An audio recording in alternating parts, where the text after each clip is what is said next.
Exitosa, la plataforma informativa líder de los colores patrios, se descentraliza.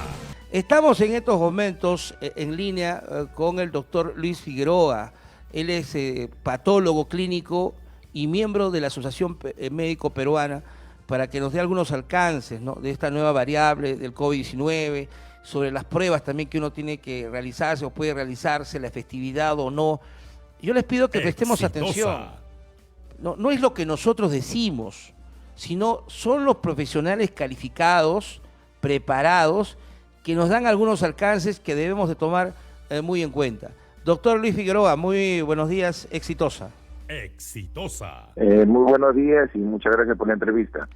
Sí, doctor Luis Figueroa, si usted nos puede dar un concepto de esta nueva variable del COVID-19, del COVID británico, que le han calificado, que ya está en el Perú, un concepto breve, si nos puede dar. Las 8:22. Bueno, el mensaje principal es que, en primer lugar, según los estudios preliminares, no produce más letalidad. Es decir, no es más agresivo. Lo que sí es más infeccioso. Es decir, se va a transmitir a más personas en más corto tiempo. Pero tiene el mismo poder que el COVID-19, esta variable. En realidad, el virus es el mismo. Es el mismo. Sino que hay algunos cambios puntuales en alguna parte del virus. Y ya hasta el día de hoy hay más de 4.000 mutaciones. Y hay algunas mutaciones que son muy importantes, es decir, cambios importantes que se producen variantes. Y estas variantes, digamos, hacen más cambios estructurales importantes, se llamaría una nueva cepa de repente. Sí, doctor, cuando usted dice que es más contagioso, disculpe que lo interrumpa, ¿cómo debemos entender eso? Porque el COVID por sí, el COVID que conocemos desde que se inició la pandemia, el COVID-19, es contagioso, pero usted nos dice, esta variable es más contagioso. ¿Cómo entender esto? Si nos puede poner un ejemplo. A ver, le explico. Si, por ejemplo, el anterior virus contagiaba, una persona podría contagiar, por ejemplo, a 100, ahora podría contagiar, por ejemplo, a 1000. De 100 por darle a 1000. Un ejemplo general, ¿no? ¿Ya? Hay obviamente indicadores que miden la transmisión, que es el factor R, y la idea es que este virus tiene mayor capacidad de transmitir. Ahora, eso está relacionado a que tiene mayor carga viral, es decir, tiene una mayor capacidad de multiplicarse dentro de nuestra vía respiratoria. Por lo tanto, se transmite mucho más. Doctor Luis Figueroa, por eso, si esta variable, disculpe, le alcanza a una persona vulnerable, por ejemplo, una persona obesa, una persona que tiene problemas cardíacos, o una persona que sufra de enfermedades crónicas o de avanzada edad, esta variable, que usted dice que puede contagiar más rápido, puede incluso quitarle la vida a esta persona vulnerable. Exitosa. A ver, la condición de vulnerabilidad por factores de riesgo, por preexistencia, por enfermedades previas, siempre va a ser una predisposición para que el virus sea más agresivo en estas personas. En el Perú básicamente es la obesidad, la diabetes, ¿no? Como términos más importantes que los pacientes deben tener mucho más cuidado. Pero otro factor importante es la edad. Las 8:25. Pacientes mayores de 65 años son los que tienen mayor mortalidad en nuestro país. Por ejemplo, personas mayores de 65 años en líneas generales han muerto casi 14%. Personas menores de esa edad han muerto 1%. Y a eso le agregamos que tienen enfermedades como las que usted mencionó, definitivamente son más vulnerables. Exitosa. Acá hay que entender un concepto importante. El coronavirus en realidad no ha cambiado en su capacidad de producir enfermedad, en su capacidad de producir el COVID-19. El tema es que al haber más personas infectadas, la probabilidad de que nuestro sistema de salud responda adecuadamente para contener esta avalancha de pacientes que van a llegar a los hospitales va a ser lo que va a Las ocasionar 8:26. mortalidad en ellos. Es diferente a que el virus sea más letal. En otras palabras, no es que esta variante genere mayor letalidad en pacientes, pero nuestro sistema de salud, al tratar de atender más pacientes infectados, va a tener que tratar de hacer su mayor esfuerzo que se hizo ya en la primera ola para tratar de resolver los casos graves de los pacientes que tengan el COVID-19. Y entre ellos, los pacientes vulnerables son los que tienen mayor riesgo de muerte. Bien, doctor Luis Figueroa, ¿cómo detectar o cómo se habló mucho del tema de las pruebas moleculares? Si usted nos puede explicar un poco más acerca de cómo detectar esta nueva variable, el COVID-19, Las 8:27. si hay una persona que tiene algunos síntomas, qué debe hacer, cómo son estos síntomas, Correcto. si nos puede dar ese alcance, doctor. A ver, es importante entender que a nivel nacional las pruebas ideales para diagnosticar el virus son aquellas que buscan el virus. Y ahí solamente tenemos dos tipos de pruebas: las pruebas moleculares Exitosa. y las que recién está incluyendo el Ministerio de Salud en todos sus establecimientos, igual la Seguridad Social, las pruebas antigénicas. Ambas buscan virus, nada más, buscan al virus. Por eso es importante que estas pruebas deban hacerse a pacientes idealmente sintomáticos, es decir, que tengan síntomas, o aquellos que se Las sospecha que puedan tener, 8:28. pero que sean de preferencia pacientes vulnerables, pacientes con condiciones preexistentes. Por lo tanto, si nosotros hacemos estas pruebas de manera oportuna, vamos a poder detectar desde un principio al paciente que tiene la enfermedad y cercarla para hacer el seguimiento de contactos y disminuir la transmisión Exitosa. del virus. Las pruebas moleculares, por definición, son más complejas, más costosas, son pocos los laboratorios a nivel nacional, hay una demora a veces en la entrega del Exitosa. resultado, pero las pruebas antigénicas tienen la ventaja de que se hacen en un menor tiempo, son más accesibles, pueden hacerse en todos los laboratorios a nivel nacional, pero hay que tener mucha precaución con la Las bioseguridad. 8:29. Entonces será responsabilidad de los establecimientos que comiencen a implementar estas pruebas antigénicas que ya se están repartiendo en el Ministerio de Salud, tomar las precauciones para evitar la exposición, digamos, a los trabajadores, o definir claramente el proceso, o definir claramente los flujos en los hospitales. El problema es que no Conclusión. tenemos las pruebas, doctor, no tenemos las pruebas, ese es el problema. Exitosa. Bueno, las pruebas irán llegando, ya el Ministerio de Salud está repartiendo a los hospitales, probablemente va a comenzar a repartirlos a nivel nacional, ¿no? Pero estas pruebas antigénicas, la ventaja es que, a diferencia de las pruebas moleculares, no necesitan, digamos, una mayor infraestructura, una mayor tecnología para su proceso. La única diferencia sustancial es que debe de hacerse a pacientes con síntomas, y de preferencia que los síntomas sean Las menores a 7 días. 8:30. Ese es lo ideal. Claro. Ahora, doctor, sobre este virus, en todo caso, doctor, nos puede permitir a unos segundos, doctor, porque tenemos que cumplir con algo importante para resolver algunas inquietudes más, doctor. Muchas gracias. Vamos a la pausa, amigos. Sí, retornamos. La ONU.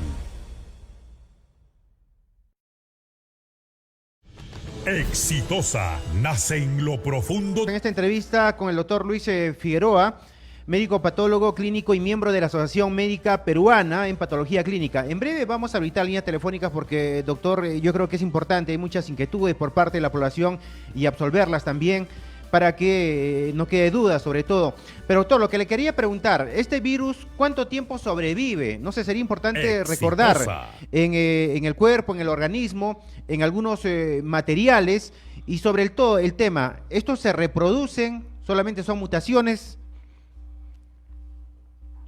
A ver, desde el inicio de la pandemia, claramente se ha definido las maneras como se transmite y las medidas que tiene que tomar la población en general.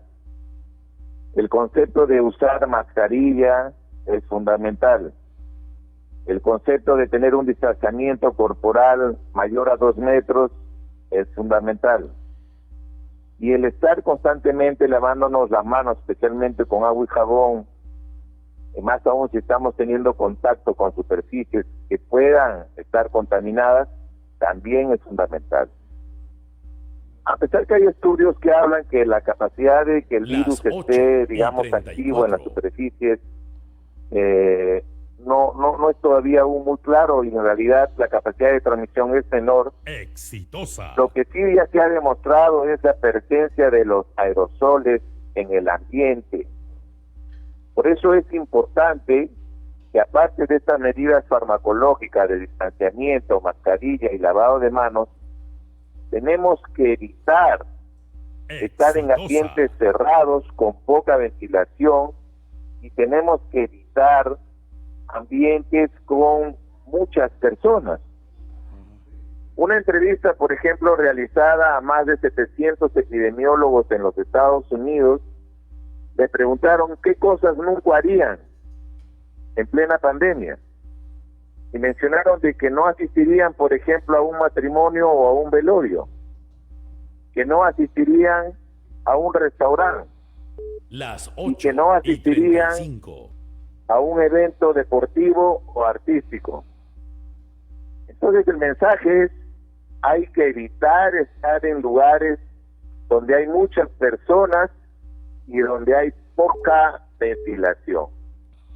Entonces eso es lo más importante que tenemos que tener presente para evitar que esta pandemia siga avanzando. Exitosa. Es responsabilidad del Estado y de los ciudadanos hacer su mayor esfuerzo para evitar que este virus se siga transmitiendo.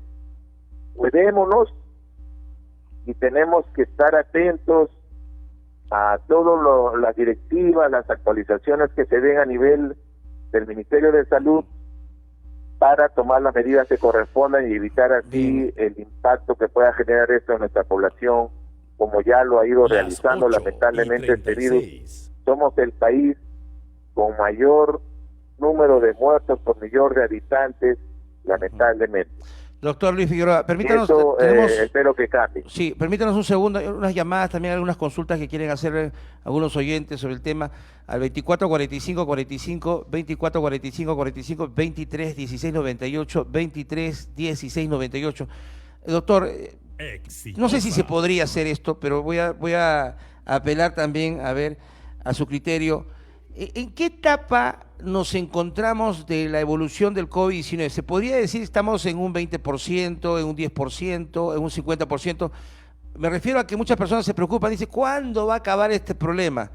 ¿No? ¿Será en un año, medio año? ¿Se puede saber, se puede sacar al menos un porcentaje en qué etapa nos encontramos de este virus, o sea, de la evolución de este virus?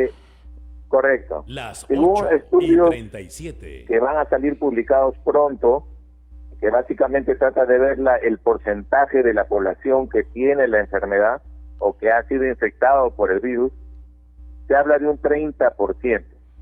Es decir, 11 millones de peruanos ya se han infectado. Tenemos a los demás, que son 22 millones de habitantes.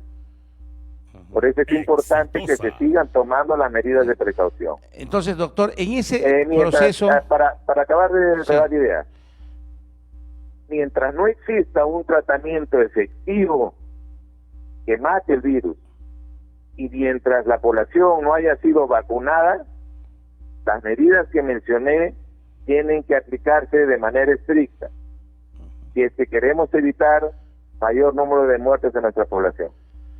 Entonces, no se puede decir, no hay una fecha, ¿no? Decir, en el 2021 va a desaparecer el COVID. No se puede decir eso. Lo que pasa es que en realidad este virus nos trae cada vez cosas nuevas. nunca antes la ciencia ha estado tan enfocado en tratar de intervenir una enfermedad. Es la enfermedad del siglo en realidad. Y cada vez que pasan estas cosas, como mutaciones, variantes, no sabemos cuál será el escenario. En realidad la palabra es incertidumbre, y eso vamos a tener que manejarlo por mucho tiempo hasta que no estén las cosas cristalinas. Doctor Por Figueroa. eso es importante evitar la transmisión, y esa es responsabilidad compartida entre la ciudadanía y el Estado, ¿no? Correcto, doctor Figueroa. Permítanos, por favor, hay algunas inquietudes para que usted pueda escuchar y también absolver a la población, a los amigos oyentes de Exitosa. En línea está Jorge, lo escuchamos. Buenos días. Sí, doctor, buenos días. Las 8:39. Le comprendí que la responsabilidad depende de cada uno. Muy bien dicho. Ahora yo le pregunto, doctor, ¿qué pasa de estos mendigos, hermanos que están debajo de los puentes, borrachitos, y ellos no mueren? Tienen enfermedades simultáneas, diferentes enfermedades. Entonces eso quiere decir que cuando muta este virus, también en nuestro cuerpo las defensas evolucionan. Exitosa. Es decir, coronavirus va a estar permanentemente como una infección como la tos, la gripe y otros. Entonces lo que yo veo aquí, de que psicológicamente hay periodistas a nivel nacional que tratan de seguir como loro y desinformar a la población del coronavirus, y por eso que la población está harto. Sí, Jorge, pero ¿cuál es tu pregunta, Jorge? ¿Cuál es tu pregunta? Ya le hizo la pregunta. Sí, dígame. Sí, Ya. correcto, Jorge, ya le hizo A la ver. pregunta. Ya. Sobre los Doctor, mendigos. sí, esa respuesta, doctor. Las A ver, 8:40. El sistema inmunológico de cada persona va a depender de su pasado inmunológico. Por ejemplo, si uno tiene a su hijito, lo tiene en su casa, no deja que se ensucie, no deja que agarre la tierra, lo tiene ahí bien protegidito, lo baña cada rato, no lo saca a la calle, lo protege, estoy hablando en épocas prepandémicas, ¿ah? La probabilidad de que esa persona Exitosa. quiera estímulos extraños, antígenos, componentes que puedan ayudar a que su sistema inmunológico madure, son pocas. Si las personas tienen contacto constante con la cantidad de contaminantes que existen, con la calle, con la tierra, con la suciedad, etcétera, la probabilidad de que ese sistema inmunológico madure es mayor. Entonces nuestra memoria inmunológica, de acuerdo a la exposición Las de enfermedades 8:41. y a sustancias, hace de que tenga una mejor respuesta a la infección. Ese es un tema interesante que hay que tenerlo presente. Correcto, importante, doctor. Ahora, es responsabilidad de los medios de comunicación también transmitir la mejor información. Acuérdense que estamos en una etapa de infodemia, es decir, información que puede generar confusión a la población. Exitosa. Cada ciudadano debe tener una conciencia y tratar de buscar la mejor información en las mejores fuentes. No hay que estar compartiendo estas famosas noticias falsas o fake news que lo único que hacen es generar mayor incertidumbre en la población. Doctor, Pero hay esta una inquietud, responsabilidad doctor. debe ser, Sí. mira, por ejemplo, hoy en día el Estado debe de focalizar su atención en llegar con mensajes claros, mensajes totalmente sencillos a la ciudadanía Las 8 para que entiendan la y importancia de las 42. vacunas. De acuerdo, doctor. Y A ver, estamos con Javier, doctor, por favor, hay una inquietud Carlos también, Sola. espera. Lo escuchamos, Javier, buenos días. Amigo Richard, amigo Walter, muy buenos días. Un Buenos saludo días. al doctor y muchas gracias por la respuesta que me ha de brindar. Mire, lamentablemente en mi familia, bueno, entre amistades, parientes y conocidos, han habido unos 50 personas fallecidas el año pasado. Exitosa. Y sin querer queriendo, pues llegué a ver a través de los medios de comunicación y de la internet cómo muchas veces se deshacían de los cuerpos. Yo no me imaginaba quiénes eran, hasta que lamentablemente las noticias empezaron a llegar uno tras otro. Doctor, Nueva Zelanda, Israel, Taiwán, Montenegro, en fin, otros países, cerca de 20, el año pasado han logrado contener el coronavirus chino, porque para mí es un coronavirus chino. Lo han logrado contener de una u otra forma. Una cuarentena, al menos Nueva Zelanda, de lo que tengo 8:43. entendido, una cuarentena de 6 semanas.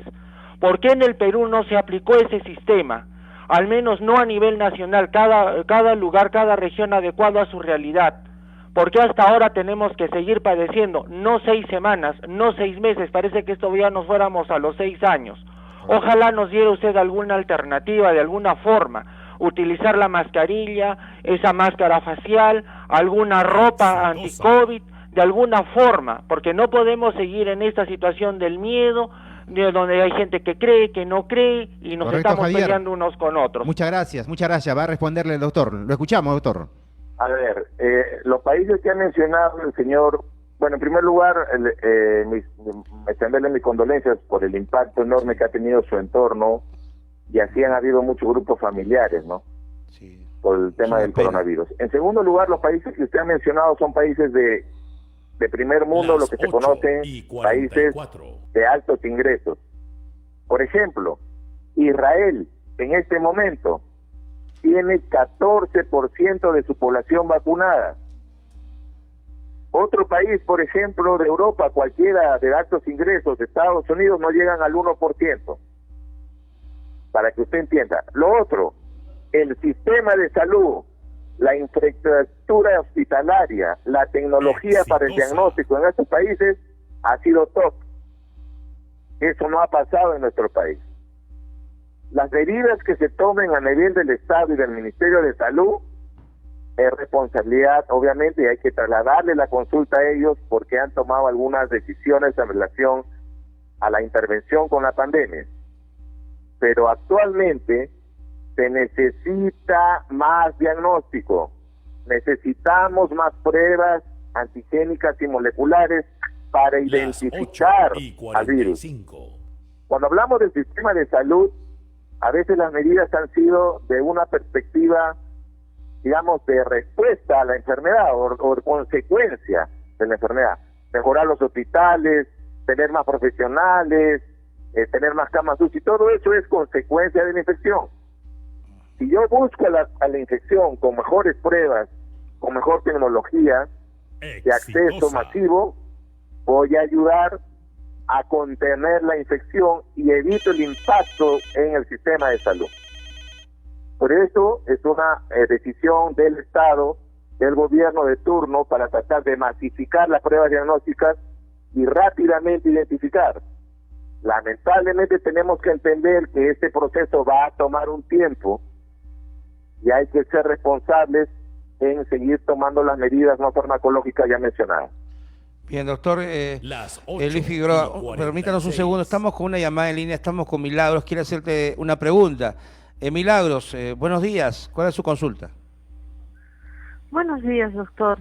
Sé que ya llevamos tiempo usando la mascarilla, pero de repente es una pregunta tonta, ¿no? Pero he visto que venden esas mascarillas, las llamadas quirúrgicas, que usan también los médicos, pero he visto personas, incluido personal médico, que a veces la usan por el lado blanco, o sea, el lado blanco hacia afuera y el lado azul hacia adentro, y otras la usan el lado azul hacia afuera y el blanco hacia adentro.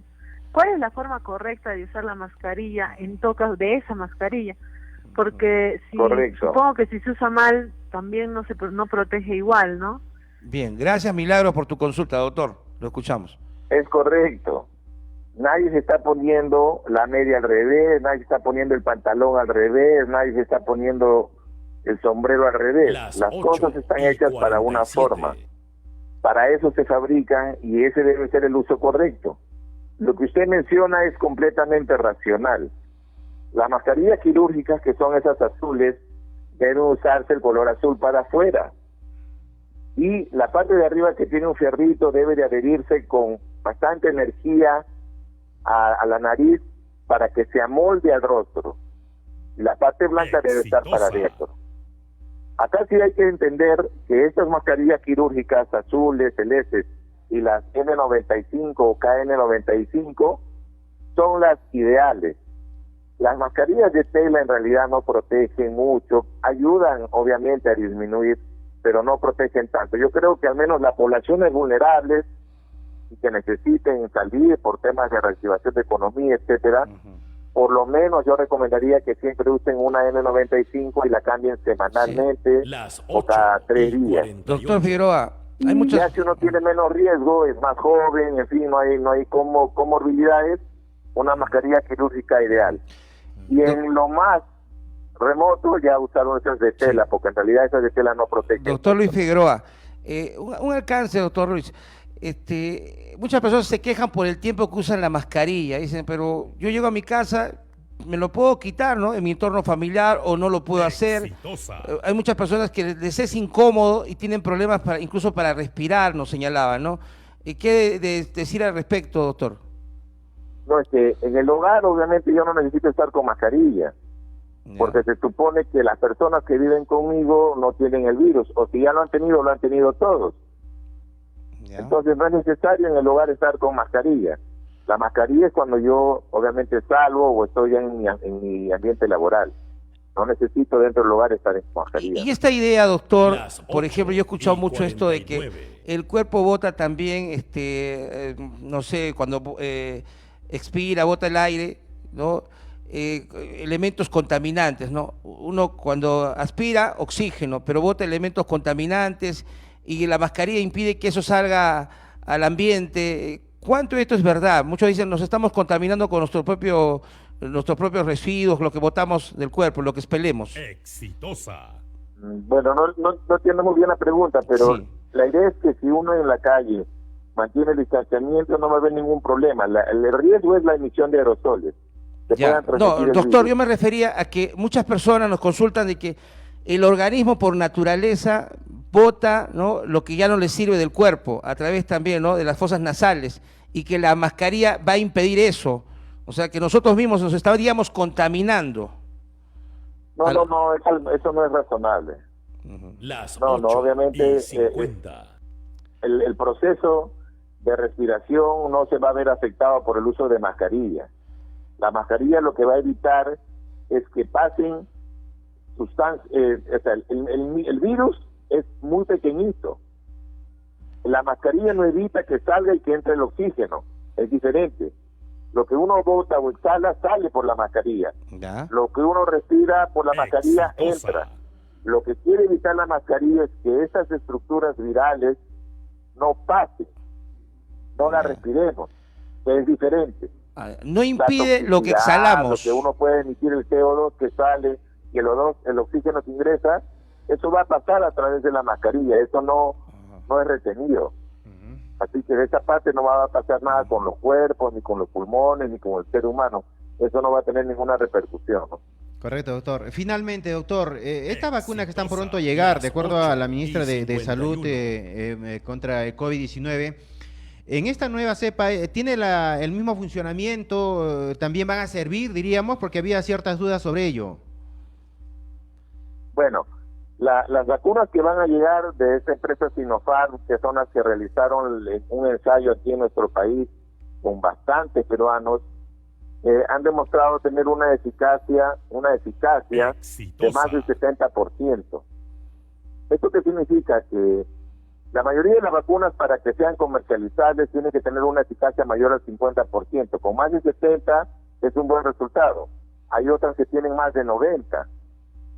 Pero lo importante acá es también la eficiencia. La eficiencia significa que ahora que yo ya tenga la vacuna, voy a tener que repartirla a nivel nacional. En la medida que esta vacuna llegue en mejores condiciones, va a ser más eficiente. Las 8 y Eso es 52. importante entenderlo, porque estas vacunas se pueden transportar como tradicionalmente se han transportado todas las vacunas que han llegado a nuestro país durante muchos años. Es decir, la logística, la infraestructura instalada va a servir para que este tipo de vacuna pueda rápidamente utilizarse, al menos a los que estamos considerados en el primer plan, en la primera parte del plan de la vacunación. Exitosa. La otra característica importante de esta vacuna es que tiene al virus completo muerto. Es decir, han agarrado el coronavirus, lo han desactivado, lo han inactivado con algunas sustancias, y es el virus muerto, por decirlo así, el virus inactivo que lo han introducido a las personas. Por lo tanto, la respuesta que se pueda generar es a todos los componentes del virus. Eso es importante entenderlo, porque hay otras vacunas que solo se han enfocado en la parte que se adhiere el virus al ser humano, que son las proteínas de SIGA, y donde actualmente se están generando la mayoría de las mutaciones con estas nuevas variantes. O sea, algo En alentador. líneas generales, Lo importante es que la población entienda que las vacunas se han usado por muchos años y han logrado desaparecer muchas enfermedades en nuestra población. Por ejemplo, la polio, Exitosa. muchas enfermedades que han podido ser contenidas durante muchos años. Eso, por ejemplo, no está pasando con el virus, hay que detenerlo. Y una manera de detenerlo es con las vacunas. Todos nosotros nos hemos vacunado. Las vacunas no son malas. Las vacunas han disminuido muchas enfermedades transmisibles que por muchos años han matado a la población, a viruela, por ejemplo. Entonces hay que tener conciencia. Si tengo dudas, debo de acercarme a un establecimiento de salud o preguntarle a un profesional de la salud que te oriente sobre la vacunación. Eso es importante, estar bien informado o acceder a páginas que informen adecuadamente sobre las vacunas. Correcto, doctor Luis Figueroa. Muchas gracias por atender el llamado de Exitosa. Listo, muchas gracias a ustedes por la entrevista. Gracias, doctor Luis Figueroa, médico patólogo clínico, miembro de la Asociación Médica Peruana de Patología. Bueno, creo que los alcances han sido mayores y estamos recurriendo a una fuente válida de información y conocimiento que nos está brindando a todos. Entonces, no es acá que lo dice Perico Los Palotes o el que vende cebo de culebra. Estamos hablando de un profesional de la salud. Entonces, ahora que no me venga a decir alguien, no, que están sembrando pánico, que esos son ya situaciones que ya, bueno, a veces molestan, incomodan, porque yo lo digo por personas que han perdido a seres queridos, personas que han pasado por esta enfermedad, ¿no? Por el COVID, ¿no? Y personas que están sacrificándose, están dejando muchas cosas por guardar alguna cuarentena, tal vez, por cuidarse. Entonces, hay que tener respeto también a ellos. Correcto, son las 8:55.